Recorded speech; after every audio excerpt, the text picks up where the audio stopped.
Bonjour à tous, alors aujourd'hui on va poser notre traitement contre le varroa, donc traitement à base d'amitrase, et on va voir un petit peu comment ça se pose. Alors bien entendu on commence par enfumer notre ruche.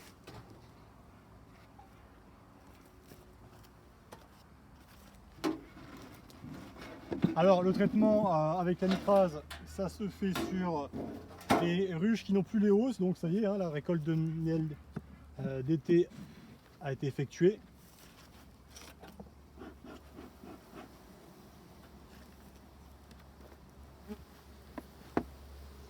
Est-ce qu'on a la reine? Ça n'a pas l'air. Alors le varroa, c'est un acarien qui parasite des abeilles à leur dernier stade larvaire et de la nymphe, mais également adulte. Donc les varrois se reproduisent dans le couvain et durant la saison, hein, lorsqu'on a donc la femelle, la reine pond et qu'on a du couvain, tous les 20 jours, on a la population de varrois qui va doubler. Alors si en fait au printemps, lorsqu'on est parti avec une population de varrois faible, au printemps ça ne pose pas de soucis, hein, jusqu'au début été il n'y a pas de soucis. Maintenant ça commence à être un problème. Dans certaines colonies on commence à avoir des abeilles qui présentent des signes de varrose, donc c'est-à-dire des abeilles qui ont des ailes déformées ou qui n'ont pas d'ailes, voilà. Donc il ne faut pas en avoir des quantités pour réagir. Donc cette année je commence à avoir pas mal de signes de varrose sur les colonies. Donc il est temps de traiter, hein, même si là donc on est le 31 juillet, c'est pas mal. Je sais qu'il y a certains qui commencent à traiter simplement à partir de septembre. C'est mieux de commencer à traiter un petit peu plus tôt. Ce traitement varroa sera complété par un traitement au cours d'hiver, hein, qu'on va faire, donc un traitement flash. Donc là le traitement avec des lanières qui contiennent de l'amitrase, c'est un traitement de longue durée. Donc les lanières vont être placées au niveau du couvain des abeilles, et les abeilles en s'y exposant, donc en touchant, en passant près des lanières, vont en fait être en contact avec la substance active, et donc il va y avoir intoxication des varrois. Donc intoxication des varrois phorétiques, hein, les varrois qui se trouvent sur les abeilles. Par contre, l'amitrase n'agit pas sur les varrois qui se trouvent dans le couvain. Donc c'est pour ça qu'il faut garder ce traitement pendant plusieurs semaines pour que ce soit efficace. Donc ce qui est recommandé, c'est en fait de faire un traitement durant 10 à 12 semaines. Alors il ne faut pas le faire moins longtemps parce que sinon le nombre de varrois tués ne sera pas suffisant et on va donc avoir une pression de varrois trop importante. Et il ne faut pas non plus le faire durer trop longtemps, plus de 12 semaines, parce que sinon on tend à sélectionner des souches de varrois qui seront plus sensibles à l'amitrase. Hein, l'amitrase, c'est un produit qui ne fait pas rêver, hein, c'est un produit donc, qui est suspecté d'être cancérigène, qui est toxique aussi pour les abeilles, mais en tous les cas c'est un produit en fait, qui permet de contrôler la population de varrois. Okay, donc là ce que je vais faire, c'est regarder où se trouve notre couvain.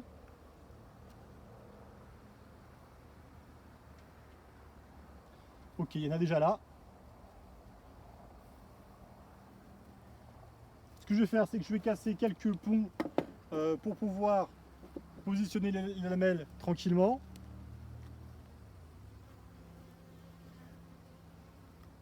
Donc c'est mieux, hein, de couper ces ponts.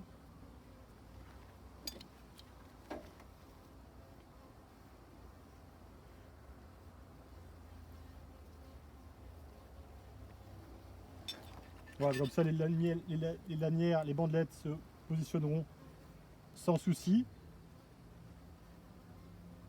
Donc sans blesser les abeilles si on peut, mais c'est quand même compliqué de toute façon lorsqu'on fait ce type de manipulation. Forcément ça induit du stress dans la colonie. Hein, c'est pas, bien entendu, si on pouvait s'en passer.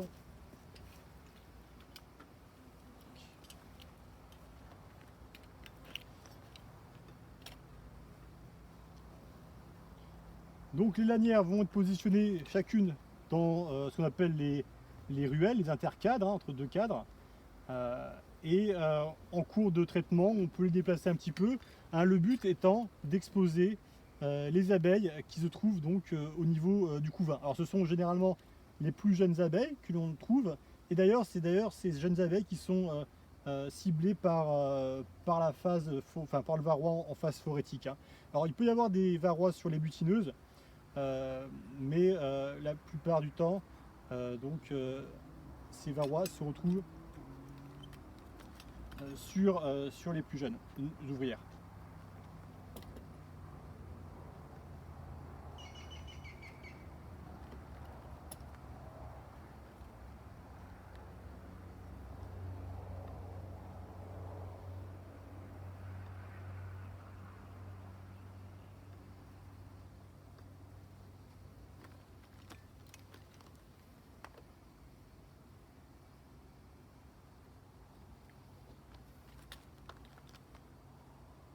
Bon, si il y a la cire qui tombe au fond du nid, c'est pas idéal.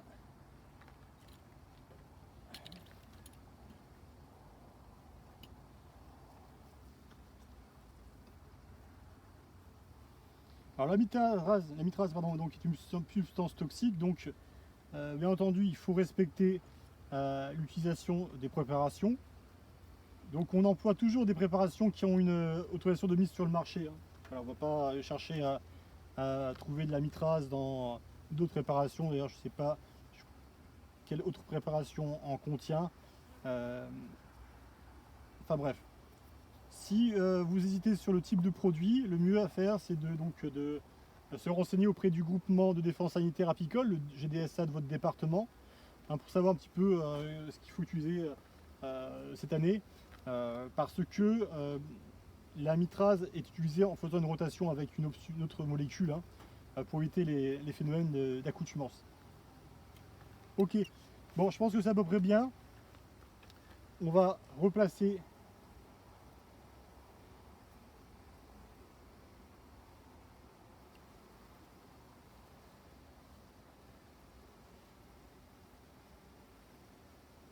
voilà, on va replacer nos cadres. Ok, et maintenant on va mettre nos lamelles d'amitraze. Donc voici comment elles se présentent.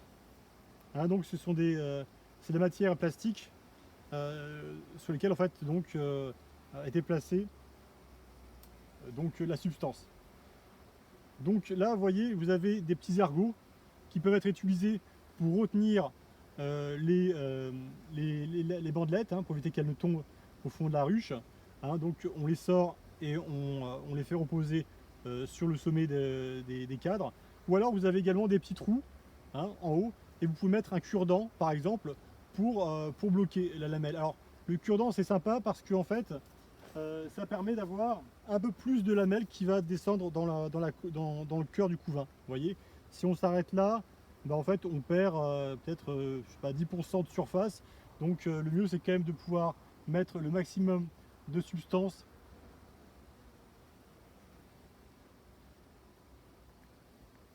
en contact avec les abeilles. Voilà, pour que ce soit plus efficace. Donc on vous laisse 2 ruelles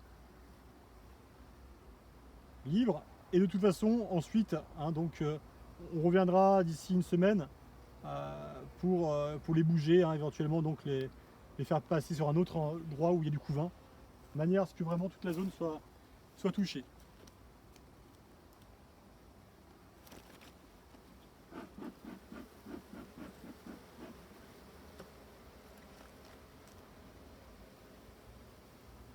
Alors pour les trouver les bandelettes d'amitraze, donc vous pouvez passer par votre DGDSA, donc si vous êtes membre, hein, c'est une bonne chose généralement d'être membre de son groupement de défense sanitaire apicole, de son département.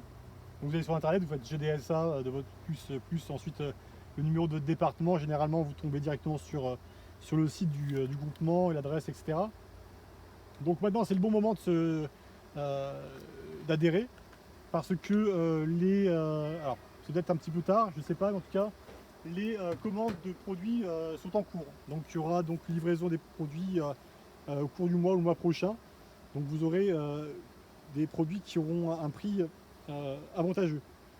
Sinon, vous pouvez passer par votre vétérinaire, c'est ce que je fais. Mon vétérinaire est apiculteur, donc je passe par chez lui. J'ai pris 2 boîtes de ces bandelettes. Enfin, ça m'est revenu un petit peu moins de 100 €, mais je vais faire donc comme ça le traitement tout le rucher. Ok, donc là, c'est terminé avec notre ruche.